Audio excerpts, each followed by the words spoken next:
with another moment of the word of God.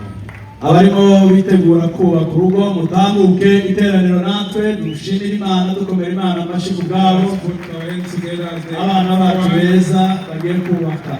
Our wonderful children who are about to be wedded. Mwongere Imana yacu amashi. Again once more another first time. Amen. Barimo bipanga. Uyu munsi dufite special evening. Today we have a special evening. Mugoroba mwiza wo kuramya no guhimba.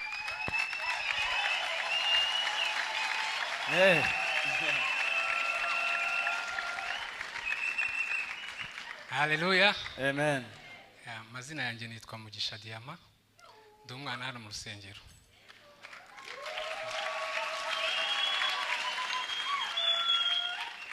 Fiancé wanjye yitwa Uwase Patrone. Dufite ubukwe tuje kubatumira.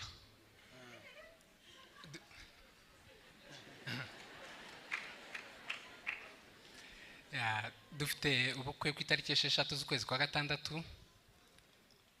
Dote izabera Romantic Garden. Eglise ni hano City Light Foursquare. Hanyuma reception izabera nanone Romantic Garden. Mwese ndabatumiye kandi bizanshimisha kubabona. Hallelujah. Hallelujah. Mazina yanjye nitwa Rukumbuzi Ale. Fiancé wanjye yitwa Murekatete Biju. Tukaba dufite ubukwe. Tukaba twaje kubatumira mu bukwe dufite ku itariki 30 z'ukwezi kwa gatanu. Ubwo ni next weekend. Gusaba no gukwa bizabera kuri Excella School. Gusezerana imbere y'Imana ni hano muri City Light. Ubwo na reception kuri Excella School. Turabatumiye mwese kuza kwanyu no mugisha kuri twe. Murakoze. Amen. Amen. Kumazina nitwa Paul Bigabo. Fiancé wanje yitwa Grace Nabagigi. Turano kubatumira mwese mu bukwe bwacu buzaba tariki 6 z'ukwa gatandatu. Uzabera hano saa 8 z'umugoroba. Reception izabera Romantic Garden. Bizadushimisha kubana namwe murakoze. Amen. Hallelujah. Amen. Amazina yanjye nitwa Ndashimiye Eric. Zamurijweho gato. Amazina yanjye nitwa Ndashimiye Eric. Fiancé wanjye yitwa Ingabire Esther. Turabatumiye ubukwe bwacu buzaba ku itariki 6 z'ukwezi kwa gatandatu. Buzabera Kabeza kuri La Colombe Garden. Gusaba no gukwa tukaba tuzasezerana hano Foursquare. Murakoze. Amashi. Hallelujah. Hallelujah. Amazina yanjye nitwa Ndashimiye Leonard. Gusaba no gukwa bizabera Impinga Village. Then urusengero ruzabera hangaha after dusubire kuri Impinga Village. Tugamije mu itorero rizabashyigikiye. We want you to support them. Kubashigikira mu buryo butandukanye. You can support them in different ways. Ariko ubwo buryo bumwe muri bwo mu buryo bwo kubaha amafaranga. Among those you can give them money kugira ngo tubashigikire bategure ibirori byabo bigende neza. So that their ceremony can go well. Kandi nkunda kubivuga iyo ndi hano. I always say this whenever I'm here. Kinezeza umunyetorero kubona abanyetorero bamutahira. Nothing bring them joy as seeing you present their wedding. Ko Diama afashe mikrofone hariya bakavuza impundu. You had n'abatandina hariya n'abandi benshi. Diama akorera muri department y'aba protocol. Diama starts from the department of baba ikintu babaza Diama n'abandi bose nukubona ari mu bukwe akabona ari muri tent akabona gusa ari kumwe n'imiryango ye ariko protocol zo muri church yajya reba gutya akareba hanga akababura. Him and the rest would not be shocked if they don't see in their wedding. Muyobozi David arimo arambira ko bidashoboka. Rero ntibigashoboke kuri Diama no kuri aba bandi bose tuzabatahira ibirori.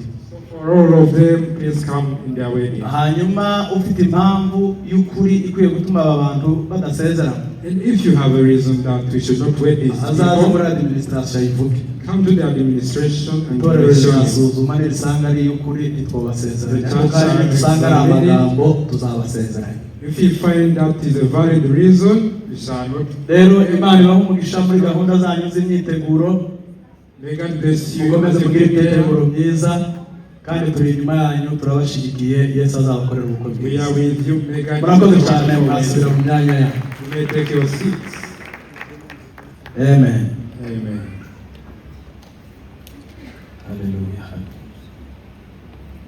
Ndagira ngo rero I would like, hari famiye ya Shalom there is the family of Sharon. bari bifuje ko abivuze neza, famiye ya Shalom. Yasuta Emuzamuri biganza kure avuga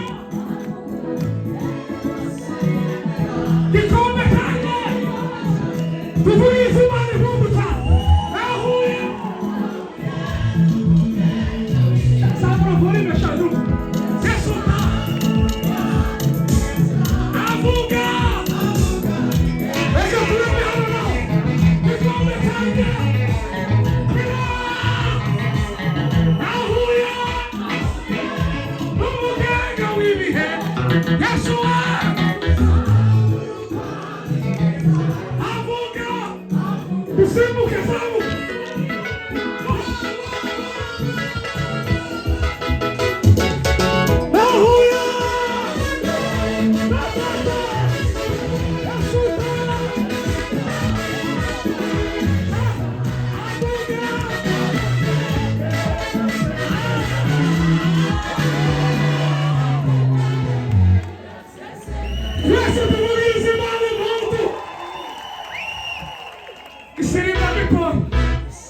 Isimba gito reka mbabwire hari uko abantu baza bazamo ukabona ko ari uko bw'ibyishimo none tumwiturike si indirimbo none muri mu make nimuhaguruke duhimbaze Imana kubita yakumva yego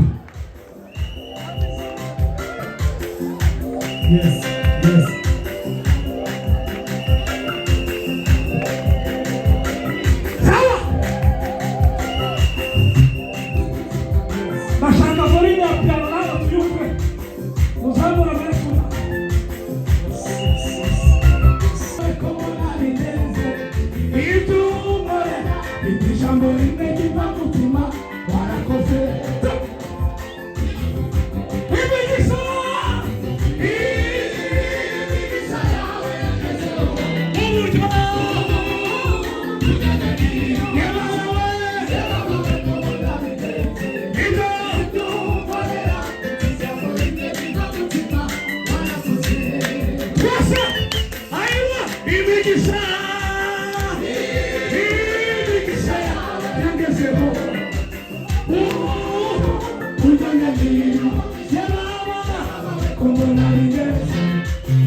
Thank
you.